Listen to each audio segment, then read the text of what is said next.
I know physics. If they misrepresent physics on screen, it's, a little piece of me dies.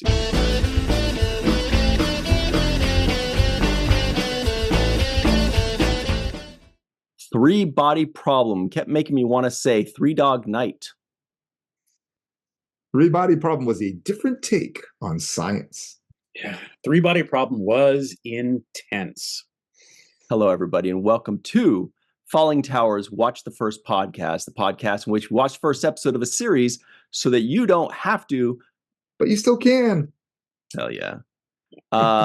We're givers here. So we are doing, as you may have guessed, Three Body Problem. First episode is entitled Countdown. We have a very special guest today. It is Professor Chuck Adler. He's a physicist at St. Mary's College of Maryland, a small public liberal arts college in Southern Maryland. How are you today, Chuck? Doing great. Thank you for having me on the podcast. It's really fun to be here. Thank you. Bona fide physicist. Perfect. Mm-hmm. Mm-hmm. And of course, straight from Duke University, Dr. Mohammed Noor. Hello, always a pleasure to be on Fallingtower's Watch the First of Things. My name's Ryan T. Husk. No descriptors. That's it. Come on. That's all. Amazing actor, producer, convention organizer, everything. I'll take a third of those. So everybody at home, we are doing new shows in April. New shows with cool professors, and it's going to be so smart and so fun all of April. Very excited about it. And today we're doing Three Body Problem. So please make sure you like this video, subscribe to the channel, hit the 5-star rating, review, everything. If you're listening in, we really appreciate it. Thank you so much. I think that's everything, right, Dr. Noor? Where do we go from here? Now is the predicament, where we predict what each other thought about the show without giving away whether we liked it ourselves. This is by the way, Chuck, this is my favorite part of the show. Definitely Ryan's favorite part. Since it's my favorite, we put it to the front to really get things going. So my prediction, I've known Mohammed for quite a few years. We know each other pretty well. Charles, you and I have known each other for quite a few minutes. So it's going to be a little tougher, but I predict, Professor Mohammed Noor, I think that you liked this show. I think that you're pretty high on it. If this were a burger, you'd be like right around medium well plus. Not quite well done, but pretty high on it. Chuck, you are a physicist. You're on the East Coast. That's the extent of my knowledge about you.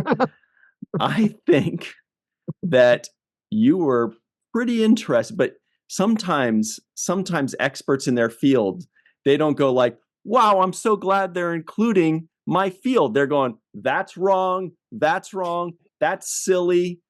That's kind of cool. I'm glad they mentioned that. But what is this? That's not even real. So I'm trying to figure out, I think you're on that side, but I think you still enjoyed it. I think you're going to be right around a 7 on a scale of 1 to 10. You're going to enjoy it, but you're like, what are we even talking about? This isn't real science. That's what you're going to say. What about you, Mohammed? So I'm going to start with Chuck. Actually, my guess was similar to Ryan's, that Chuck's going to find a lot of things and like, wait, what? That's not right. Well, so that was definitely a little bit of that potentially. But on the other hand, you're a really nice guy too. So maybe it will be like, okay, at least it was there. At least we're trying to toss out something. I might guess. I think Ryan said you go around a 7 out of 10. I might guess like a hint lower. I'll say like 6.5, just a little bit lower than that. Lower without going over. For Ryan, so you're not a physicist. So not by a long shot. In your case, I think you're going to be intrigued by just the world building of it. So I'm going to guess that you actually liked it. That you liked it pretty well. Like, I wouldn't say it's like, another Succession or something like that, but that you were like, they drew you in. You weren't like suffering through the process, but like it drew you in a little bit. So I'll leave it at that. Chuck, what are your guesses?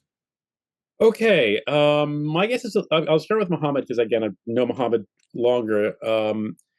And my guess is going to be a little different than Ryan's because I know Mohammed is a very upbeat, positive guy. And there were some things in this episode that might tend a little against that. So I'm going to say for Muhammad, still think you liked it, but I'm going to go a little lower. I'm going to call it a 6 out of 10 for you. Ryan, so since I've known you for a few minutes, I think based on almost absolutely nothing, I'm going to say 8 out of 10. Ooh. Okay. It It's a was, bold prediction. yeah. I'm going to say 8 out of 10, but based on almost nothing about yeah. So, Am I allowed to change? Because Muhammad, when he was describing his predictions for me, he used the word actually. He said, I think you're actually going to like it, which means it's like surprising. It's you're actually going to like this trash, is what he's thinking. And then he also used the word suffering, like you weren't suffering through it. So I think based on that, I'm going from a 7 and I'm plummeting down to Muhammad's going to say it's like a 4. He's Wow. He's still going to watch it again though, because I don't know. I'm 4 months to watch it. Anyway, love it. everybody at home, make your predictions now. Do you think, based solely on Muhammad's word choice, that he didn't like this show? Do you think I like this show? Do you think Chuck the physicist loved this show? Make your predictions now, either in the live chat or the comments below. Take your time. No rush. Dr. Muhammad Noor is going to buy us some time by telling us what the show is even about. This was a tough one to summarize, but I'll do my best. So across this first episode, we see both skepticism towards physics in the 1960s in China, as well as data from 2024 particle accelerators giving impossible results that suggest our understanding of physics is broken. In the present day, various physicists are killing themselves, and some running themes are that a few are seeing a countdown clock in their heads and or are playing a mysterious VR video game. Authorities are investigating, but one main character, Augie, is approached by a mysterious woman and told that if she gives up her lab, the countdown will stop. We flash back to the past and see a mysterious effort to communicate that causes birds to self-destruct. And in the present, all the stars in the sky blink in a pattern matching Augie's countdown clock. WTH. That's it. Why not WTF? yes. I want to be a little more polite. Yeah. Okay. So everybody keep making your predictions. You still got time, because now we're going to go into what I think is probably Muhammad's favorite I love this part of the show. portion. Yeah. I love it. I'm so excited. This is the part we call Expect Kitchen, where we spend a little bit of time on what you expected before you watch the show. Again, still without giving away what we thought of it. And a lot more time what you actually kitchen, what you actually got as you watch the show. Sorry to punch. Or as Ryan says, again, far more eloquently, we like to compare and contrast what we expected before watching the show with what we actually got. So first, just the expected part. Mm-hmm. Yeah, let's do it. Dr. Muhammad Noor, before watching this first episode of Three Dog Night, or whatever it's called, what did you expect? By the way, everybody at home, Three Dog Night is an old rock band. Check them out from like the They're cool. 60s and 70s. Yeah, Dr. Muhammad Noor, what did you expect, if anything? Not a lot. I had heard about it. I'd seen there was some buzz about it. There's a lot of tweets and things on Facebook with people commenting about it. I knew that it was big on the sort of East Asian representation aspect in terms of the cast and things like that. But in terms of the plot, actually, I knew almost nothing. The only hint I got was that some folks who work in my lab had seen it and they were very interested in it. Like, they didn't want to say it was good. They were very careful to not say good or not. They're like, well, I want you to see it. And when we were talking about the show, they said, it would be a good idea to watch it and get a physicist's take on it. Mhm. Hence we did. So, but yeah, beyond that, that was as much as I knew. I didn't know anything about what the actual plot line was. I mean, given the physics comment, I assumed it was something sci-fi-ish, but that's about it. This is like the first time, Muhammad, that you saying what you expected actually got me like super excited to find out what we actually got. I'm like, let's get to that part right now. I want to know. But first, Chuck, what did you expect before watching this first episode, if anything? like Muhammad, I actually didn't really know what to expect. Although I will say that I do know a bit about the material that this is based on. Although it's been a long time since I've had any interaction with the. I read the book a long time ago. I don't really remember a Hmm. whole.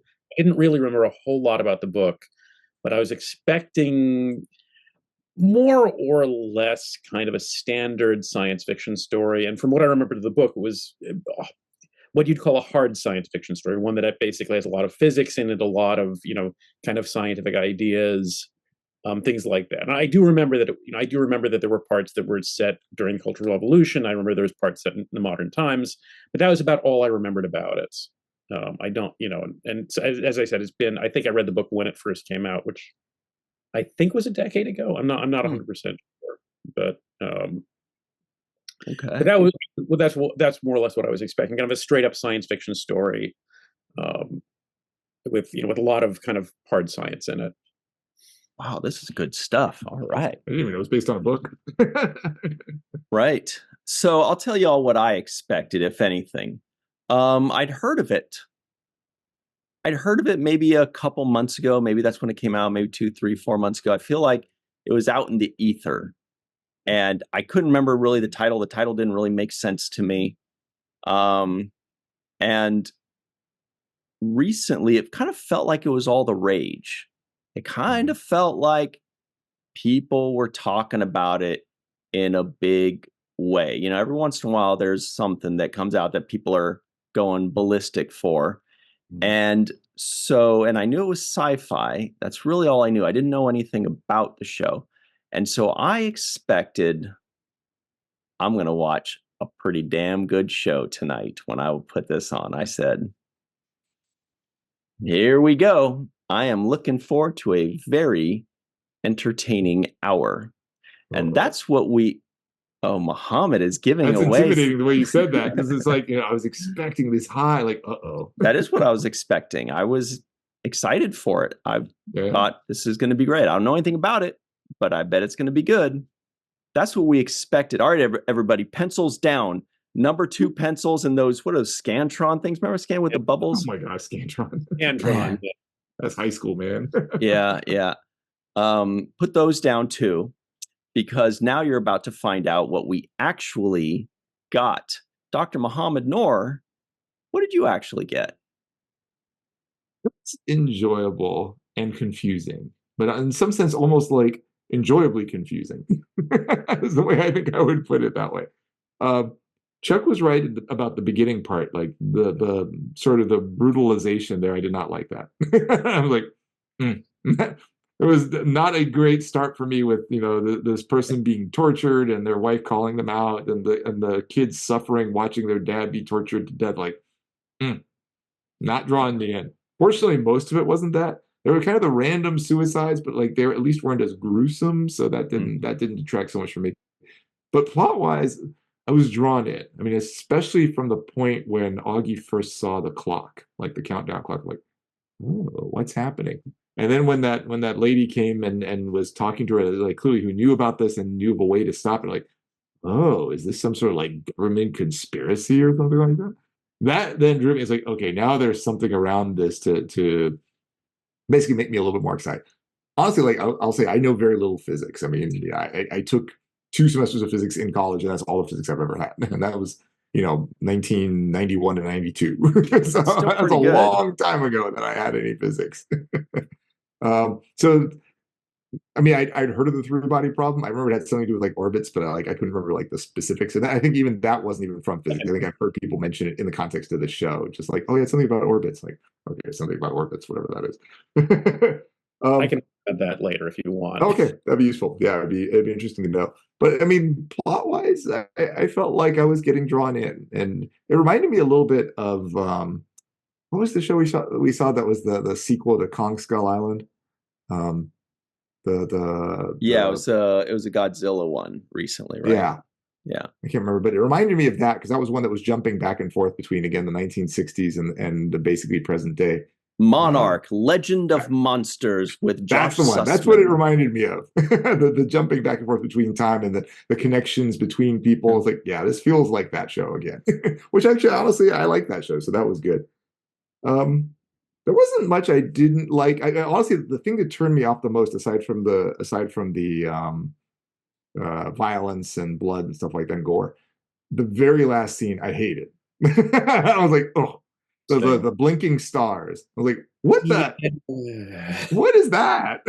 That, I mean, I'm not a physicist, but like that struck me as like, okay, that's that to me was like all of a sudden I was like excited. What? So it pulled me down a little bit, kind of at the very end. But Yeah, I'd like to come back to that at some point as well. Yeah. I'll stop there and then we can go into more depth later. So Chuck.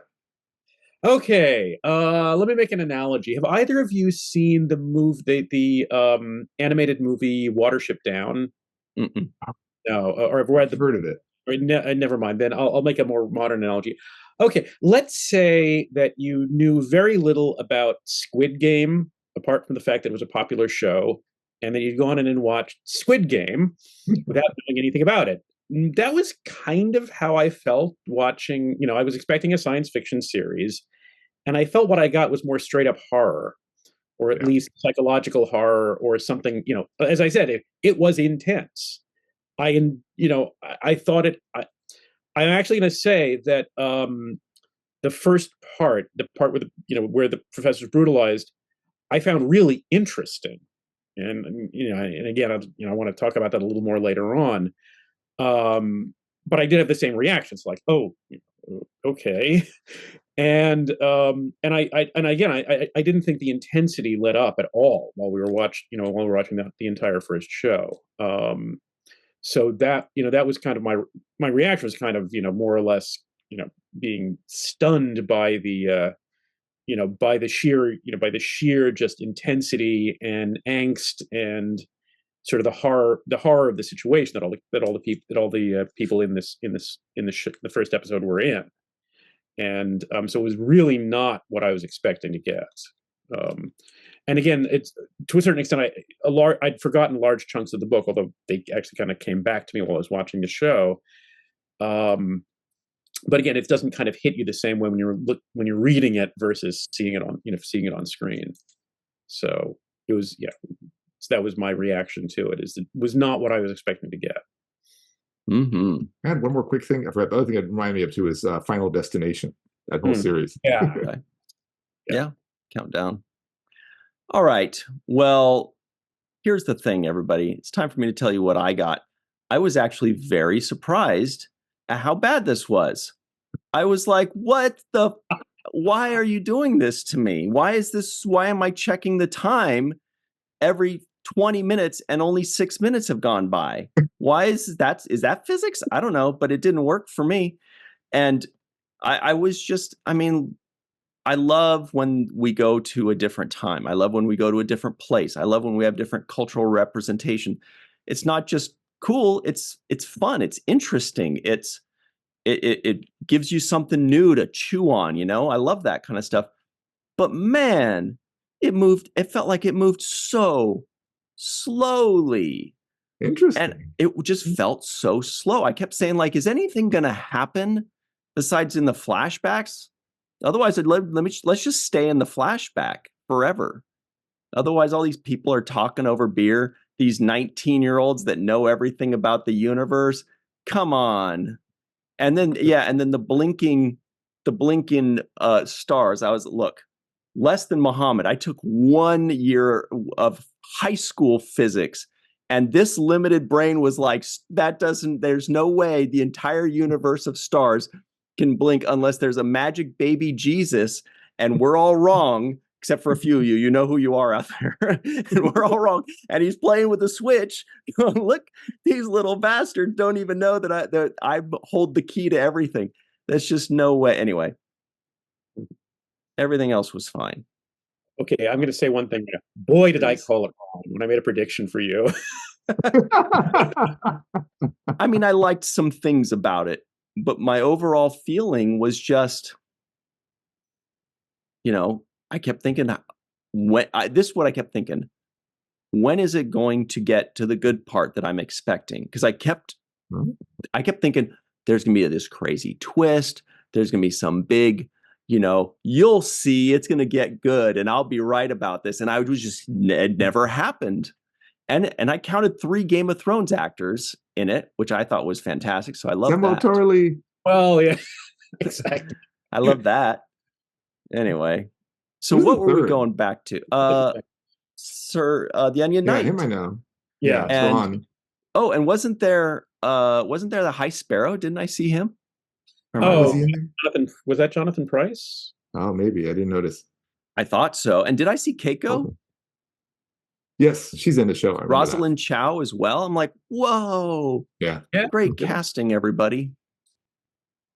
It's interesting you found it slow. I didn't actually find it slow at all. That's interesting that you found it very slow. But to me, it was kind of like, it's a pretty good pace. Maybe it was just really smart.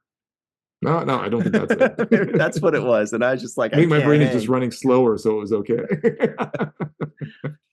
I just well, look, Chuck, you're here for a reason, and you wanted to go back to a couple of things. Can we go back to those things? And were you sighing more often, or were you nodding in approval more often? I gotta say, I was sighing more often than not. Whenever the physics stuff came up, and Muhammad's right. I know physics. If they misrepresent physics on screen, it's a little piece of me dies. It's there were a number of. there were some things they did that were actually good or perceptive, and I kind of liked. And I don't know if you want to. Do you want to just run through them, or do you want to just or one by? Okay. One of the things that I found really interesting in the first part of the show was the denunciation of the professor for basically supporting the Big Bang Theory. And this is really kind of interesting for 2 reasons. First of all, I actually looked this up afterwards, and that was pretty much historically correct. I looked it up too. I got really curious about it too. I was like, whoa, this is cool. What's going on here? Anyway. And the Chinese Communist Party, did in fact object to the Big Bang Theory because, again, it, basically because having a finite beginning of time did leave the possibility of God creating everything. And as far as I can tell, that's pretty accurate. What I guess it means is they probably supported what's called the steady state theory, in which the universe is actually basically infinite and never had a beginning and will never have an end.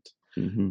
But that was apparently real. And again, one of the other interesting things about that is a lot of people who are religious object to the Big Bang Theory because it doesn't necessarily have a place for God in it. And Poor Big Bang Theory gets no love from any sides. So that was good. And I also like the fact that they had the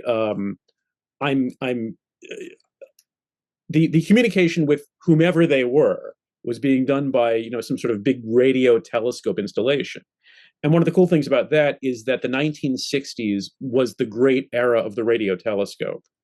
And in fact, it was right around that time, in the early 1960s, that people first had the idea of communicating with aliens. We're not told they're aliens in the first episode, but that's what my money's on, that they're communicating with aliens by this big radar installation that's firing off and killing off the pigeons, however it's doing that. And so that was around the time when people realized, you can use radio telescopes and radio to communicate across these huge interstellar distances. And and people began sitting down and actually thinking about how to do that. And that's ultimately also where SETI, the SETI project for looking for interstellar signals, that's more or less when those ideas started happening in the early 60s. And so I thought that was actually a very nice touch as well. On the other hand,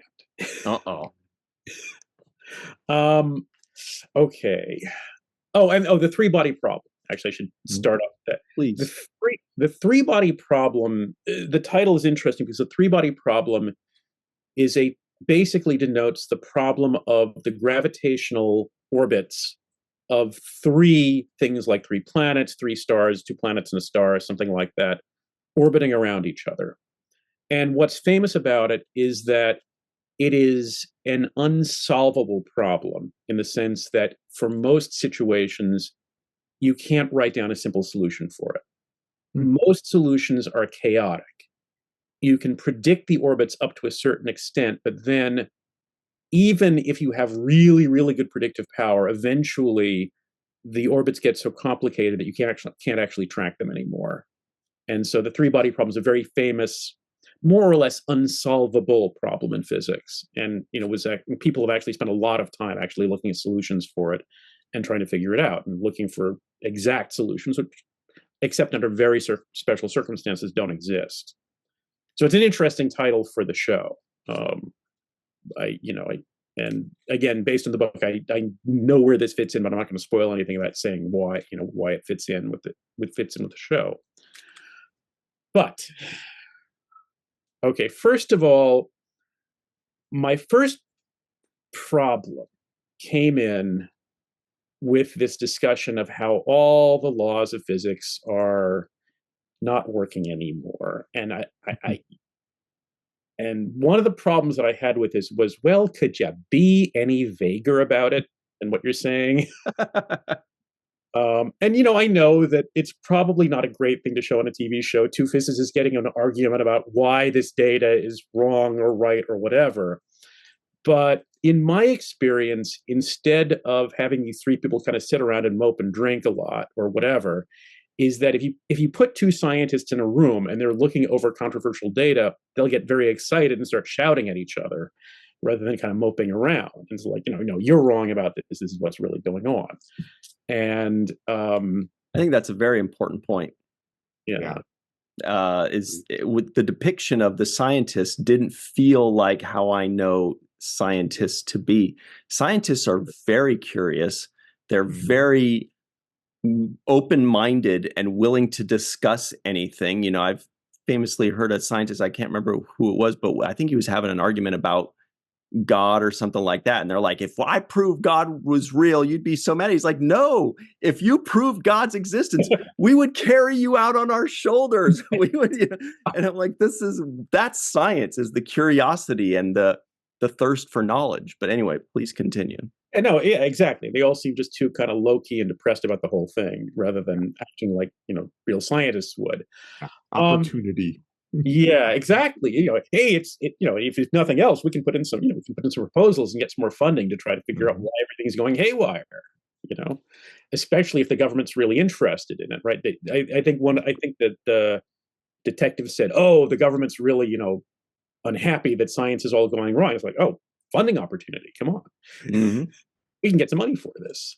Except, I guess, of course, everyone who can actually work on it's going crazy because of the countdown or whatever it is. But okay, that's a different thing. Okay. Also, the other thing about that, they were talking about this accelerator in Oxford or being run by Oxford, or first of all, Oxford is an odd choice because Cambridge, if you're talking about a school in England that's known for science and particularly physics, Cambridge University is actually much more of a science powerhouse than Oxford. Oxford's not bad, and nothing to sneeze at, but Cambridge is where Isaac Newton worked. It's where Hawking was. It's where a whole bunch of scientific luminaries, especially mathematicians and physicists, have basically been. So setting it at Oxford was an odd choice, I thought. I mean, not indefensible, but it was an odd choice. But that being said, so they're talking about this accelerator complex at Oxford. Well, okay. I actually looked it up. Oxford does run a small accelerator, which is not that far from the university. It's smaller than I think the one they implied. And they don't use it for basic research. They actually use it as to produce. They use it as what's called a synchrotron, which means they use it to produce really high.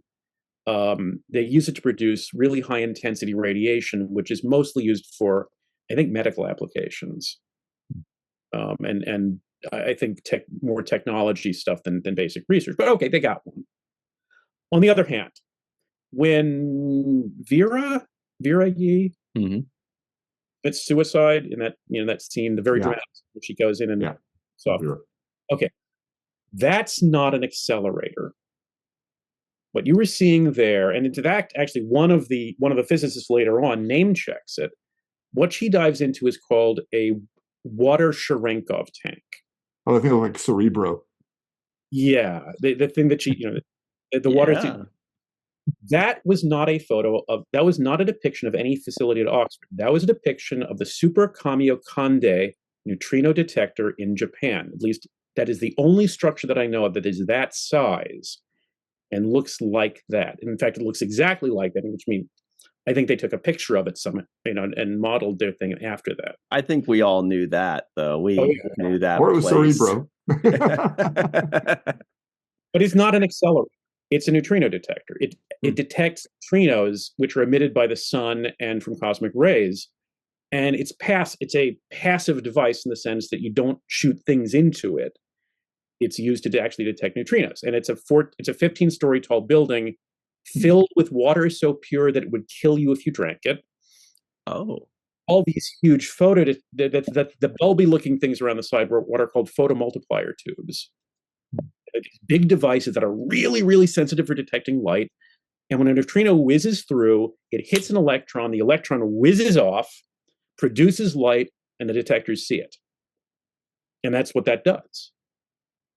But you don't. When we saw that scene and she fell in there, Yes. I was so enthralled by what happens. Do they have to like clean the whole thing out? Does she disappear? So. Like what's the cleanup situation there? Well, you really, like I said, this is the cleanest water in the world. I actually have a friend. Not anymore. It's been I have a friend who soiled. works. I actually have a friend who works at Super K, and the stuff, they recirculate the water and clean it and clean it and clean it. And you wouldn't have a catwalk, again, the catwalk like 2/3 of the way up. You wouldn't have a catwalk extending into it because when the thing is full of water, you don't want anything like that sticking in there. I can also say it doesn't seem like the best safety precautions they're taking in there, just to have this little catwalk there that anyone can, just kind of jump off into. But yeah, it wasn't right. And anyone who knows anything about, again, most people aren't going to know. And it's a dramatic scene, fine. But again, it's like,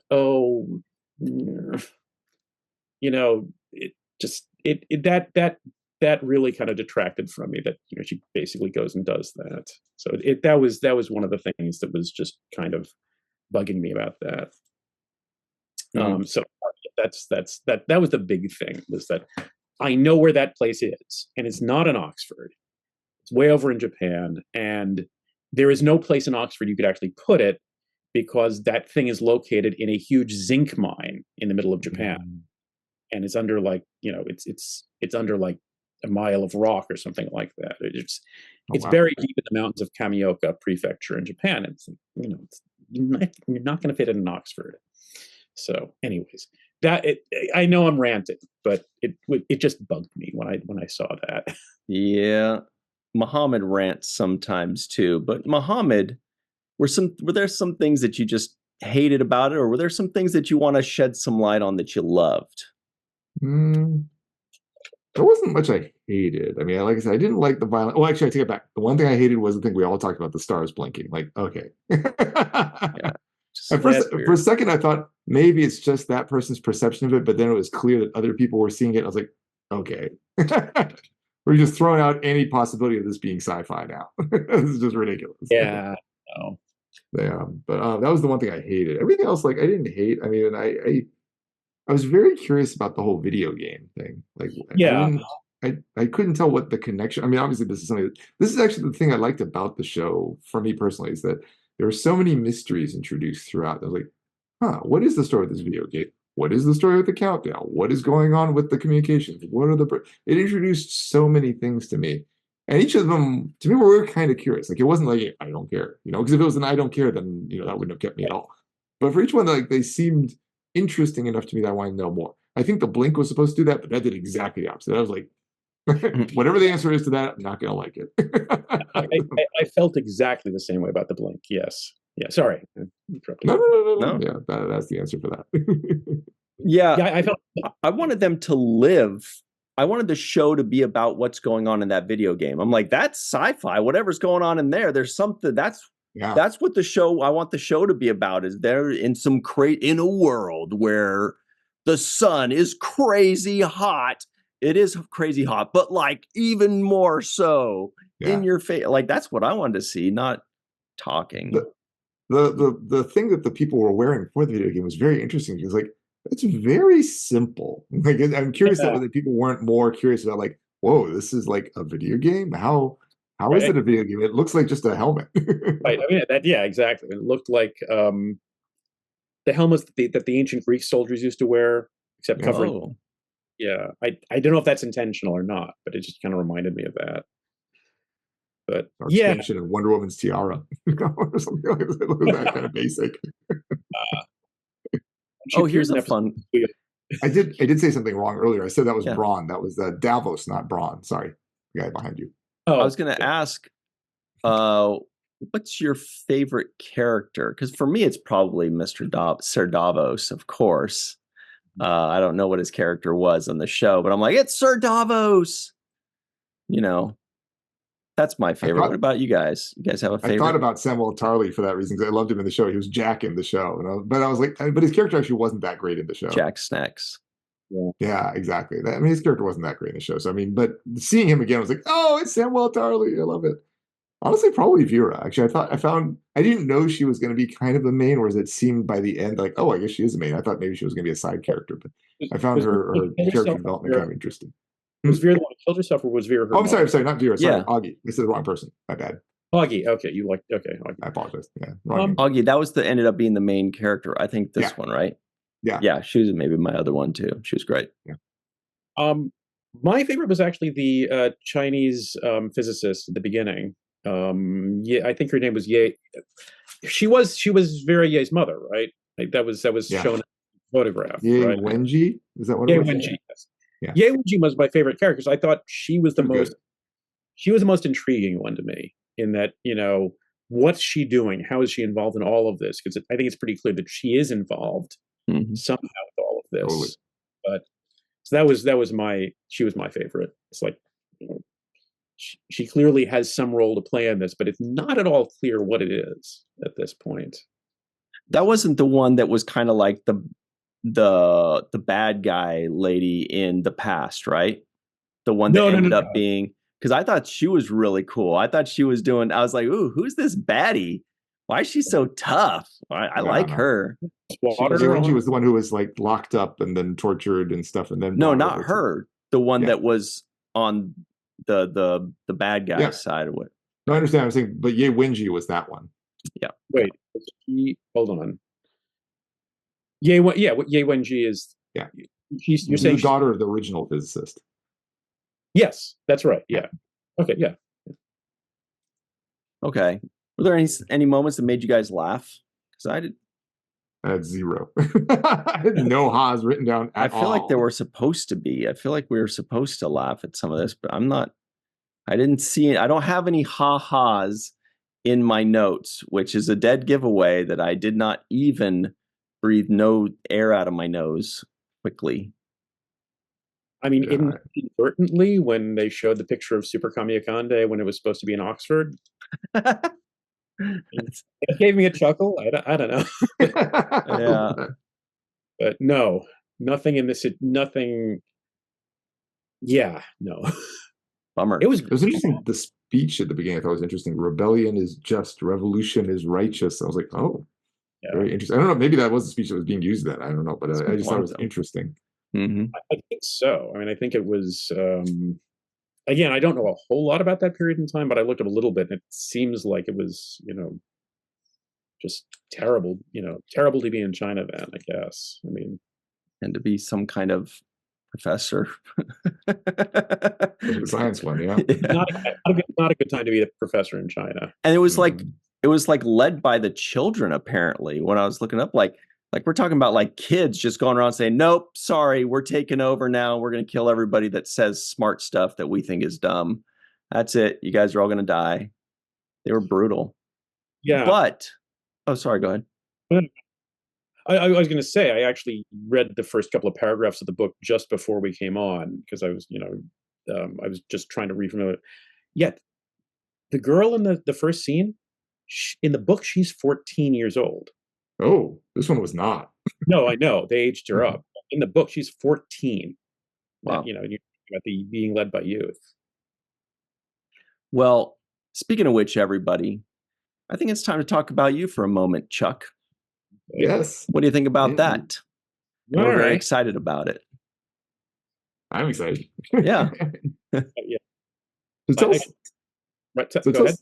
tell us a little bit about your role at the college. Like, is that my recollection is you were chair too? Is that correct? I am chair. I am Oh, still you are chair. Ah, there you chair for go. life, as far as I can tell. No, I am the chair of the physics department. We have 4 faculty members, and one lab manager. We're a small department, but I think we're actually a very high quality department, in my humble opinion. And the work that I do is in optics. I'm actually currently working on projects involving the propagation of laser beams through turbulent media, like water with turbulence in it. Basically, trying to figure out how, essentially, whether you can actually get information, carry information on a laser beam as you're going through something which is really chaotic and messed up, and lots of motion and whatever in the in water and things like that.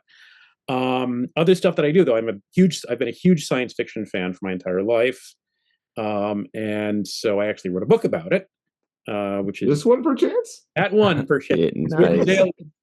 Yes, which is a book about my enduring love of science fiction, but also the fact that I just got to set the science right at some point. So this is a book about basically the science in science fiction. I've also done a Wondrium lecture, what used to be called the Great Books, the Great Courses series. I've done a Wondrium lecture series called How Science Shapes Science Fiction, on the same topic, although very somewhat different content than the book. And right now, I'm actually working on a different project on Leonardo da Vinci, on the science of Leonardo da Vinci, with a colleague of mine at Oxford, actually, who's an art historian, and he and I are working. But they don't have that big thing. They don't have that big. They do. They do have some good people. I mean, they have good people there. But yeah, so we're working on a book on Leonardo da Vinci's science, which will hopefully be finished one of these days. Entitled Behind Leonardo's Science. So everybody watch for that. And you also had a short interview on the TV show The Unexplained, right? Yes. I had a short interview on The Unexplained. Did not get to meet William Shatner, unfortunately. But yeah, they talked with me a little bit about Leonardo da Vinci's flying machines. We also discussed the this was a show on, I think, ancient technology, and so we also talked about the Chinese earthquake detector, which the one that was shaped like an urn with dragons, which would drop balls into the mouths of frogs. This was built around the 4th century. Wow.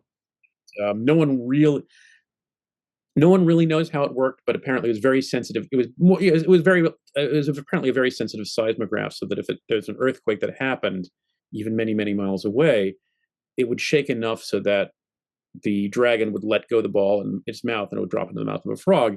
And they had a bunch of these spaced around there, and the direction that dropped in was the direction the earthquake was directed in. So wow. People have tried to figure out how it worked, and so we talked a little bit about pretty that. Cool. Well. Yeah, very cool. I want to shout out some sections from your books just so people can understand. So again, the title is Wizards, Aliens, and Starships: Physics and Math and Fantasy and Science Fiction. So like your first section here is about like Harry Potter, a bunch of stuff in there. Next section is about space travel, a lot of good stuff in there. Then worlds and aliens. And it's fun when you go into them, it goes into specific shows. Like, for example, your chapter 15 is The Scientific Search for Spock. So it's got things on exoplanets and exoplanets, the Kepler mission, which it's a great thing for discovering lots of exoplanets, alien photosynthesis, talking with aliens. So anything you want to shout out in particular from all this? Because I mean, there's a lot of good stuff in this book. It's really I think one of my I had a few favorite chapters in the book. One of my fondest was toward the beginning, where I talked about the issue of well, it's again an enduring interest of mine, which is things like dragons that basically that fly and breathe fire, and magical creatures. And in fact, as Muhammad knows, I've actually Yeah. talked about that at Duke. And so I get really interested in things involving biophysics, particularly of these weird fantasy animals. Like, could you actually have a creature like a dragon that could actually fly and breathe fire? And that's kind of actually indirectly what led me into my interest in Leonardo da Vinci, because he, of course, is very famous for trying to build these flying machines. And one of the issues behind that is whether or not well, obviously there are some animals that can, but what classes of animals can fly? What are the things that basically limit the sizes of animals that can fly? What are the biological and physical constraints on flight in creatures? Why can't people strap on a pair of wings and fly off by themselves? And so I got really interested in that, which is kind of what led me to Leonardo da Vinci. But that actually shows up in the book under these issues of fantasy animals and things like that. One of my other favorite sections was at the very end of the book, called Year Google, which kind of a really, really, really distant future. And what's going to happen to the universe as basically time goes on. Although with recent discoveries in cosmology, I'd probably want to revise that chapter. But it was a fun chapter to write. The whole book was a huge fun. Was huge fun to write. And you alluded to this when you were talking to that you come and spoken to the class at Duke that Eric Spana, who was on the show last week, and I've taught. And actually, I remember you were there at the same time as Garrett Wong and Megan were there too. So I remember you interacted with them, and I remember you all working together about the dragon that farts fire and stuff like that. That was so much fun. That was so much fun. Yeah, we actually had the class design dragons and try to make them biologically reasonable. That was just an enormous amount of fun. Sounds tough. Totally. And the students were just great, because they came up with the things that I'd never even thought of. My favorite one was the one that breathed fire using the same mechanism as that beetle does. Oh, the bombardier beetle. Yeah, the one that combines two chemicals that light on fire, and yeah. Mm-hmm. That works. I think that works, right? Because then he doesn't have to have anything like actually flammable. It's like it's two things that are exactly that have that kind of reaction. And where can people follow you online? Do you use any social media, or? I'm actually I don't have much of a social media presence. Lucky. Yeah. But they can find your book, Wizards, Aliens, and Starships, I'm assuming, at Amazon or whatever the local bookseller is. It's on Amazon. My lecture series is on the Great Wondrium, I guess it's called now. What used to be the Great Courses. Excellent. Cool. Check it out. Awesome. Yeah. And you can see 5 minutes of me talking on The Unexplained, if you can find the episode. Do you guys want to know something that's absolutely nuts? I got a text just now from our friend Josh Sussman about Monarch Legend of Monsters Season 2. We were, it's like just talking about that. He just texted that out of nowhere. Exactly what we were talking about. Unbelievable. The magic of Joshua Sussman, Jolly Josh. All right. And what that means, that also signals that it's time for Muhammad's karate chop, which means the terrible twos. How does that work out? It's a line right here on the bottom line. It's the final two questions of the show. The two most important questions besides the ones that Muhammad just asked of Chuck. Question number 1. Dr. Muhammad Noor, put the rat on the table. Scale of 1 to 10. What would you give this first episode of Three Body Problem entitled Countdown? I actually have to come up with this one on the fly because somehow I actually never wrote down a number. I think I just came upstairs and wrote down the summary. I somehow never wrote a number there. But based on what I remember, my recollection was right off the bat, as opposed to being too influenced by this discussion, I think I'd say around a 6.8. because like I enjoyed it. I was drawn in, but like honestly, it probably would have been like 7.8 if that last scene wasn't there. Like that just plummeted my enjoyment of it. Like, oh, I was actually very much. Well, we'll come back to that in a minute. I was about to give away the next question part. Interesting. Well, what about you, Chuck? Scale of 1 to 10. What would you give this? Be honest, or don't. It's okay. Muhammad called it. Muhammad called it exactly 6.5. I mean, I had down between a 6 and a 7, but yeah. Do I say anything more? Or is that the next question about why we? The next question is whether you would watch the second. Okay. All right. Not boy. for Ryan though. I didn't write down a number either last night when I watched it, but then today, right before we recorded, I was like, oh no, I better give it a 4.2 because that's what it deserves. So I felt like I deserve a 4.2 or lower because I was so wrong about this show. I was so excited to watch it, and it gave me nothing that I wanted, but that's my own fault. But I'm sorry, Three Dog Night, that you're being punished for my high expectations. That's the way it works. That's life. Hey, that's life in a world where stars don't blink, okay? So, which is our Look world. outside. Yeah. Check. Good. Anyway, I'm sure it'll be explained later, and then I'll feel dumb if I watch the second episode, which we're about to find out right now. Said it does get explained. Yep. Dr. Muhammad Noor, question number 2. For the purposes of this podcast, we all had to watch the first episode of Three Body Problem. But now that the podcast is over and we're free to move about the internet, would you, of your own volition, watch the second episode? I would. I mean, I would have almost excitedly if it wasn't for that last scene. With that, I'm like, I guess I would still. I'm not going to rush to do it. I don't know if it'll happen, but I would. Interesting. Yeah. What about you, Professor Chuck? Grudgingly, yes. That's the word I was thinking too. Yeah, I don't like shows that are by and large that grim. Like you said, I didn't laugh once. I mean, apart from just where you weren't supposed to laugh. But I didn't find. Okay, I thought that the setup was good. They had a really engaging hook at the beginning. You know, you're wondering what the heck is going on and how all of this stuff, the Cultural Revolution, is going to play in, where this countdown's coming from, how this video game's linked into everything. So all that's really good. All that's really puzzling. But they didn't really pay off a lot of the stuff that they were trying to promise in that, oh, the laws of physics are not working anymore. Well, how? You know, why? You know, what's making everyone so, you know, what's exactly making everyone so depressed about this? Why are, you know, if it doesn't get a lot better, I probably won't watch episode 3. I'll say that. But I will watch episode 2, although, like Muhammad said, probably not immediately. That's interesting.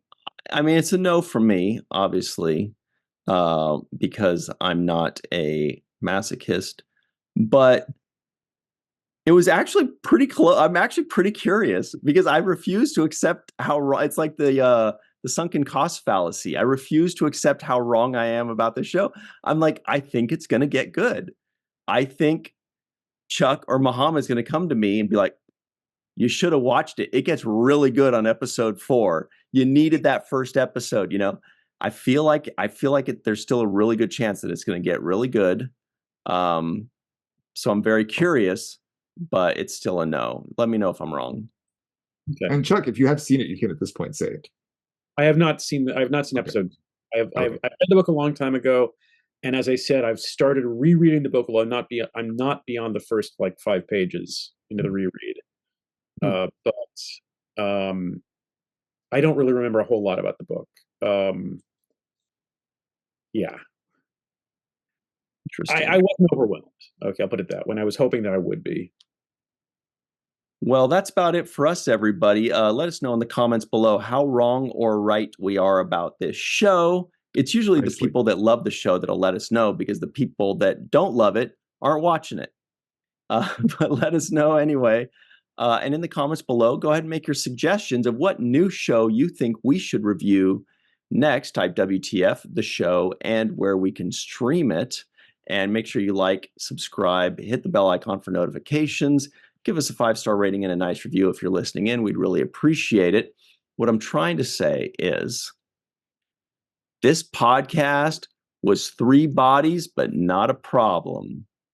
I was going to say something similar. This podcast was a 3-body benefit.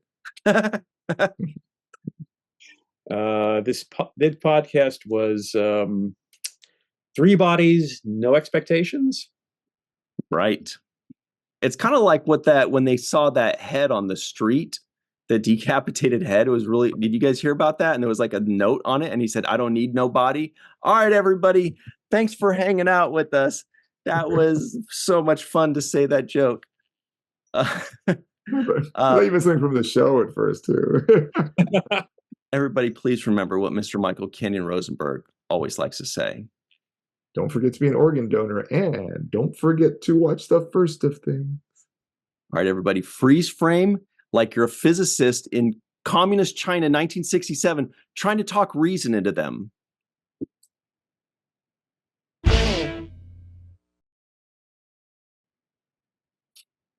Mom, it's like it's not going to happen.